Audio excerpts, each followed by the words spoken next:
12। তারপরে কত আছে 4, 4 আর 48, তাহলে 48/4 সমান 12। তারপরে কত আছে 65/5, তাহলে 13, তাই তো 13।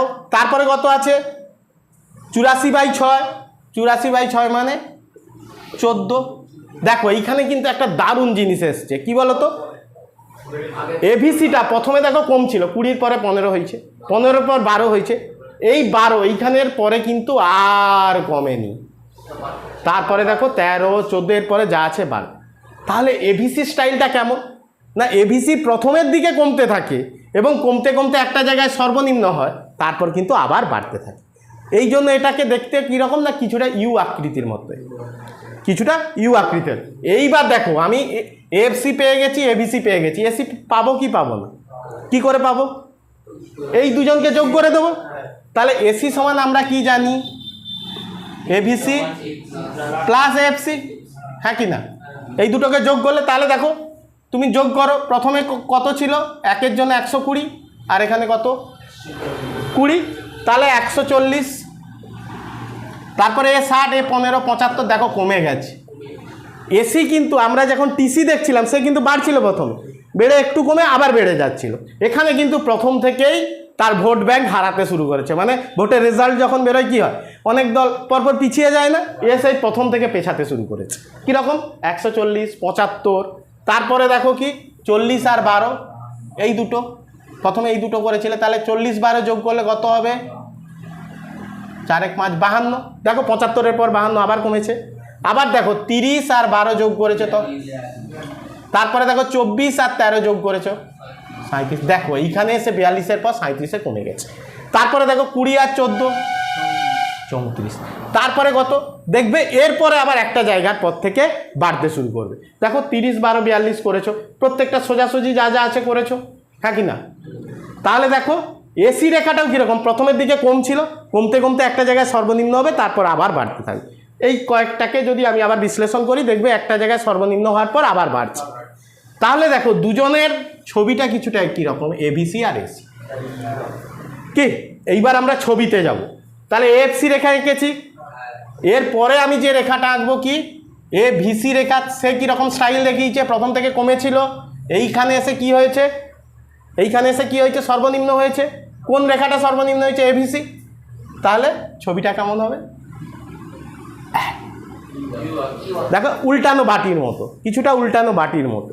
দেখো কোথায় সর্বনিম্ন হয়েছে, দেখো এইরকম একটা পয়েন্টে সর্বনিম্ন হয়েছে, প্রথম থেকে দেখো কম ছিল, এইখানে সব থেকে বেশি, যদি আমি এইটা ভাবি 20, তারপরে দেখো 15 নিশ্চয়ই 20 থেকে কম এইটা, তারপরে দেখো এই যে 12, দুটো 12 লেভেল পেয়েছি, এইখানে সর্বনিম্ন হয়েছে। তারপরে ধরো আরও যদি উৎপাদন বাড়াই, তখন দেখো তাহলে এইটা এভিসি রেখা। এটা দেখতে কেমন না আয়তক্ষেত্রাকার পরাবৃত্তের মতো, আর এটা দেখতে কেমন কিছুটা ইউ আকৃতির মতো। এইবার এই দুজনকে যোগ করে আমরা কি রেখা পাবো, এসি। এসি এসি মানে গড় ব্যয়, তার মানে এর দুজনের এই দুটো ছেলেকে যোগ করলে এদের বাবাকে এসি। টির যে এ ছিল সেটা হচ্ছে যে কে, ধরো আমি তোমাকে আরো সহজ করে এটা বুঝিয়ে দিচ্ছি, ধরো তোমার দাদু, তোমার বাবা, তুমি, 3টে প্রজন্মের কথা বলছি। তোমার দাদু ধরো টিসি, তোমার বাবা হচ্ছে কি, তোমার 2 কাকু, ধরো বাবা আর কাকু আছে, বাবা হচ্ছে টিএফসি আর টিভিসি, দুজনকে যোগ করে দাদু পাচ্ছ। এইবার আবার তুমি যখন আসছো, তোমার কাকুর ছেলেরা আছে, আর তোমার বাবার থেকে তোমার ধরো 2 ভাই আছো কি 3 ভাই আছে, তাহলে তোমার বাবার ধরো 2টো ছেলে, সে কে এভিসি আর এএফসি, ঠিক আছে। তাহলে এই দুটোকে যোগ করলে আবার কি পেয়ে যাচ্ছ তুমি, এসি। তাহলে তোমার এসি হচ্ছে কে, ধরো বাবা, সেটা কোথা থেকে এসছে না টিএফসিকে কিউ দিয়ে ভাগ করে এসছে, আর টিভিসিকে কিউ দিয়ে ভাগ করে এসছে। সহজভাবে মনে রাখো।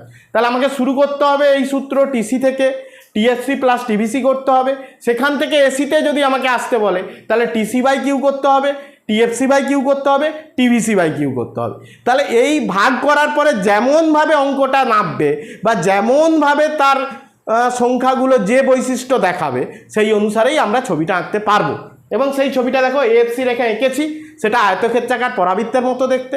এবং টিএফসির সঙ্গে এর পার্থক্য কি না, টিএফসি সমান্তরাল ছিল এক্স অ্যাক্সিসে, কারণ সবসময় সে একই ছিল, কিন্তু এএফসি একই নয়। এএফসি যত উৎপাদন বাড়বে আস্তে আস্তে করে কমতে থাকবে, এএফসি আস্তে আস্তে করে কমতে থাকে। ছবিটা ঠিক এইরকম, ঠিক আছে?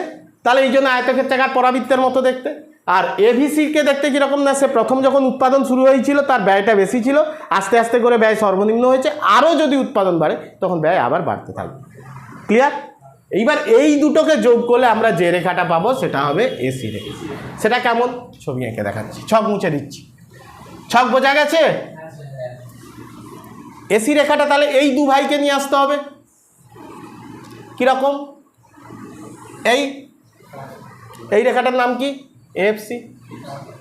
আরেকটা রেখা ওর পাশ থেকে আঁকবে, এই এভিসি। ওকে ওকে, তাহলে দেখো এই পর্যন্ত এই রেখাটা এর থেকে দ্রুত গতিতে দৌড়েছে, তাহলে এর এই পার্টটা নেব, মানে এর শক্তি বেশি এখানে। কার? এএফসি। তাহলে এএফসির নিচের পার্টটা নেব, কারণ এর গতি মানে এর শক্তিটা এর থেকে বেশি। এর যা শক্তি, এ উপরে আছে মানে এর শক্তি বেশি, তাই এর নিচের পার্টটা নেব এসি তৈরির সময়। আবার এএফসি দেখো এর নিচে আছে কোথায় না, এইখান থেকে এই পর্যন্ত, তাহলে এইখানটায় আবার এভিসির পার্টটা নেব। তাহলে এএফসির এই পার্টটা আর এভিসির এই পার্টটা, এই দুটোকে যোগ করলে আমরা যে রেখা পাবো সেটা হবে এসি। এসি রেখা দেখতে কেমন? ইউ আকৃতি। এবং পরীক্ষায় প্রশ্ন আসেই এখানে এসি রেখার আকৃতি কেমন। 2 নম্বরে প্রশ্ন দিতে পারে এফসি রেখার আকৃতি কেমন, কিভাবে এফসি রেখা পাও। এবিসি রেখা দেখতে কেমন, কিভাবে পাও, প্রমাণ করতে দেয়। এসি সমান এবিসি প্লাস এফসি প্রমাণ করো, তাহলে তোমাকে টিসি থেকে গান গাইতে হবে। দিতে পারে টিএফসি রেখা দেখতে কেমন, টিভিসি রেখা দেখতে কেমন, টিসি রেখা কিভাবে অঙ্কন করবে। মানে প্রচুর প্রশ্ন হতে পারে এই জায়গা থেকে, ছোট ছোট প্রশ্ন। আর তুমি যদি পুরো কনসেপ্টটা নিয়ে নিতে পারো তাহলে সব প্রশ্নের উত্তর দিতে পারো। তাহলে আমরা এভিসি আর এফসি রেখাকে যোগ করে কি রেখা পাচ্ছি? এসি রেখা। এবং এই এসি রেখা দেখতে কীরকম না, ইউ আকৃতি। তাহলে আজকে আমরা কি কি পড়লাম? এসি, এভিসি এবং এফসি রেখার ধারণাটা বুঝলাম, সেখান থেকে কিভাবে ছক করব সেটা বুঝলাম। শুধু টিভিসির কথাটা আমি মনে রাখতে পারলে সবকে ভাগ করে করে করে নিতে পারবো। আর ছবিটা কেমন হবে, দুটো ছবির মধ্যে কিন্তু পার্থক্য এসে যাবে। টিএফসির যে ছবি আর টিভিসির ছবির মধ্যে পার্থক্য আসবে। অবশ্যই টিভিসির ছবির সঙ্গে এভিসিরও ছবির পার্থক্য আসবে, আর টিসির সঙ্গে অবশ্যই এসির যে ছবি তারও পার্থক্য আসবে। তাহলে এই হলো ব্যয় চ্যাপ্টার।